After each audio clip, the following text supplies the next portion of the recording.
हो या लड़की, इतनी आजादी नहीं देते, बच्चा बिगड़ जाता है। आपको पता ही क्या है सासू माँ, चुप रहिए। हम दोनों कमाते ही क्यों हैं? इन बच्चों के लिए ना। देखिए तो कैसे प्यारे प्यारे पैरों से चल रही है, कितनी प्यारी लग रही है। अब मैं क्या इसके पैर काट कर बेड पर बिठा दूं इसे?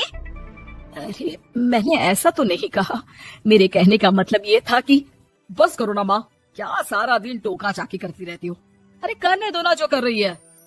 दोनों मियाँ बीवी अपने अपने काम में लग जाते हैं और सास मंदिर चली जाती है, लेकिन बेटी सौम्या घर में तेल का डिब्बा लेकर फैला देती है। घर को तो मैं पराठे की तरह सेक दूंगी। मैंने सारा तेल फैला दिया, अब मैं इसे सेक दूंगी। महक कमरे में आती है जहाँ सारे तरफ तेल ही तेल फैला हुआ होता है।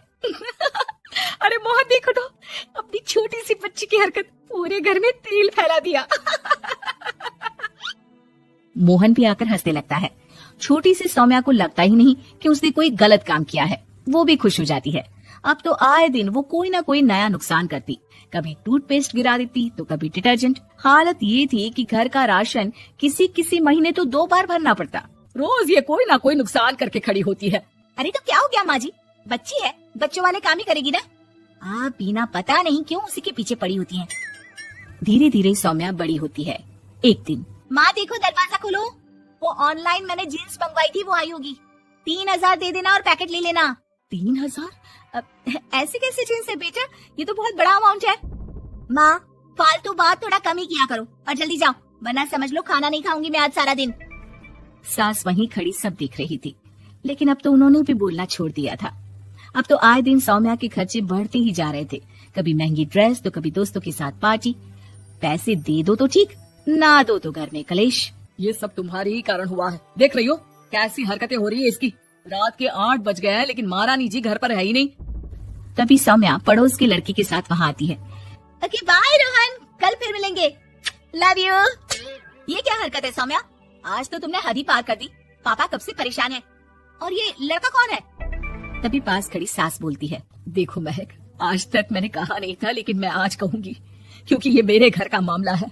मैं नहीं चाहती कि मेरे बेटे का खानदान खराब हो या फिर कोई हम लोगों के घर के लिए बात करे।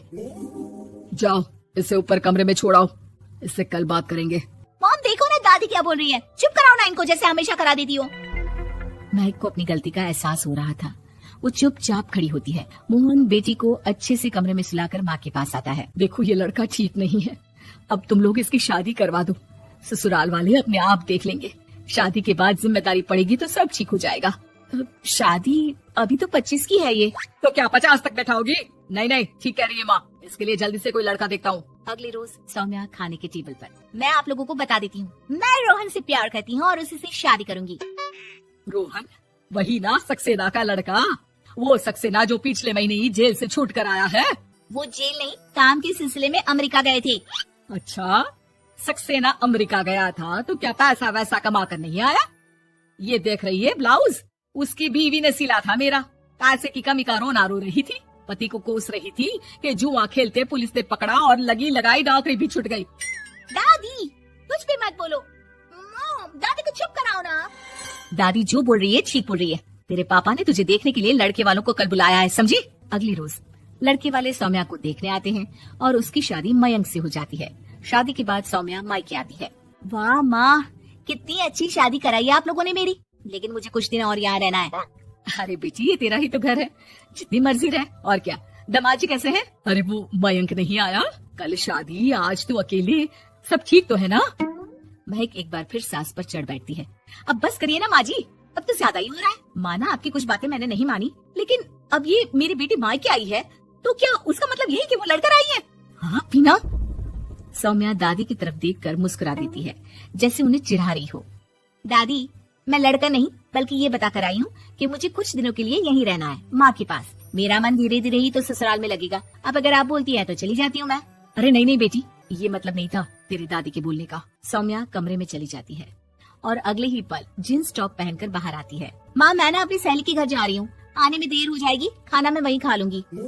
सौम्या सहेली के घर चली जाती है। अरे सौम्या ससुराल से आई है, कहीं दिखाई नहीं दे रही। वो सहेली के घर गई है, काफी दिनों बाद बच्ची का मन कर गया होगा। महक रहने दे, अब इतना हल्के में ना ले, लड़की अब किसी और की अमानत है। घर में इतनी देर से आएगी तो लोग क्या कहेंगे। और होता भी ऐसा ही है। दरवाजे में पुलिस आती है जिसके साथ सौम्या होती है। ये आपकी बेटी है? जी जी, लेकिन क्या हो गया? पापा, मैं और रीना घूम रहे थे तो रोहन वहाँ आ गया। उसने मेरे गहने खींचने की कोशिश की।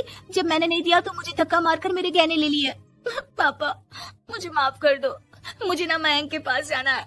आप उसे फोन कर दो, वो मुझे ले जाएगा। दादी आप ठीक कहती थी, वो अच्छा लड़का नहीं है। कोई बात नहीं बेटा, मयंक का फोन आया था, उसे तेरी याद आ रही थी, लेकिन वो तुझे भी अपनी जिंदगी जीने से नहीं रोकना चाहता था। मैं उसे बोल दूंगी कि वो कल तुझे लेने आ जाए। अगले दिन, चलो सौम्या, मैंने आज रात की फिल्म की टिकट और 5 स्टार होटल में खाने के लिए टेबल बुक कर दी है। फिर क्या, सौम्या खुशी खुशी अपने ससुराल चली जाती है और महक को बड़ों के सीख की कीमत का पता चल जाता है।